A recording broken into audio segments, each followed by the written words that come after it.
ಆಗಿ ಹಾಗೂ ನೈಜ ಸುದ್ದಿಗಳಿಗಾಗಿ ವೀಕ್ಷಿಸಿ ಸತ್ಯ ಸುದ್ದಿ ನ್ಯೂಸ್ ಕನ್ನಡ. ದಾವಣಗೆರೆ ಜಿಲ್ಲೆಯ ದಾವಣಗೆರೆ ತಾಲೂಕು ಎಲೆಬೋತುರ ಗ್ರಾಮದಲ್ಲಿ ಶ್ರೀ ಮರುಳಸಿದ್ದೇಶ್ವರ ವಿದ್ಯಾಸಂಸ್ಥೆ ಹಾಗೂ ಶ್ರೀ ವಿನಾಯಕ ನರ್ಸರಿ ಹಾಗೂ ಹಿರಿಯ ಪ್ರಾಥಮಿಕ ಆಂಗ್ಲ ಮಾಧ್ಯಮ ಶಾಲೆಯ ಸಭಾಂಗಣದಲ್ಲಿ ಪ್ರತಿ ವರ್ಷದಂತೆ ಈ ವರ್ಷವೂ ಸಹ ವಾರ್ಷಿಕೋತ್ಸವ ಕಾರ್ಯಕ್ರಮ ಅದ್ಧೂರಿಯಾಗಿ ಆಯೋಜಿಸಲಾಗಿತ್ತು. ಪುಟಾಣಿ ಮಕ್ಕಳ ನೃತ್ಯ ಹಾಗೂ ಸಾಂಸ್ಕೃತಿಕ ಕಾರ್ಯಕ್ರಮ ಪೋಷಕರ ಗಮನ ಸೆಳೆಯುತ್ತೆ. ಈ ಸಂದರ್ಭದಲ್ಲಿ ಸಭೆಯನ್ನು ಉದ್ದೇಶಿಸಿ ಶಾಲೆಯ ಮುಖ್ಯಸ್ಥರು ಮಾತನಾಡಿದರು.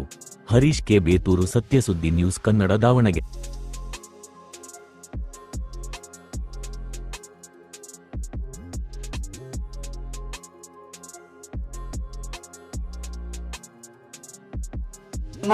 ಏನ್ ಮಾಡ್ಬೇಕು ಅಂದ್ರೆ ಸಾಮಾನ್ಯ ಜ್ಞಾನ ಬಳಸುವಂತ ಕೆಲಸ ಮಾಡ್ಬೇಕಾಗುತ್ತೆ. ಇವಾಗ 95% ಮಾಡಿರ್ತಕ್ಕಂಥ ಒಬ್ಬ ಬಿ ಹೋಲ್ಡರ್ ಇಂಜಿನಿಯರಿಂಗ್ ಪದವೀಧರ ತಮ್ಮ ಮನೆ ಟೆರೆಸ್ ಮೇಲೆ ನಿಂತಾಗ ಏನಾಗ್ಬಿಡ್ತು ಅಂತ ಒಬ್ರು ಯಾರೋ ಬಂದು ಕೇಳಿದ್ರು,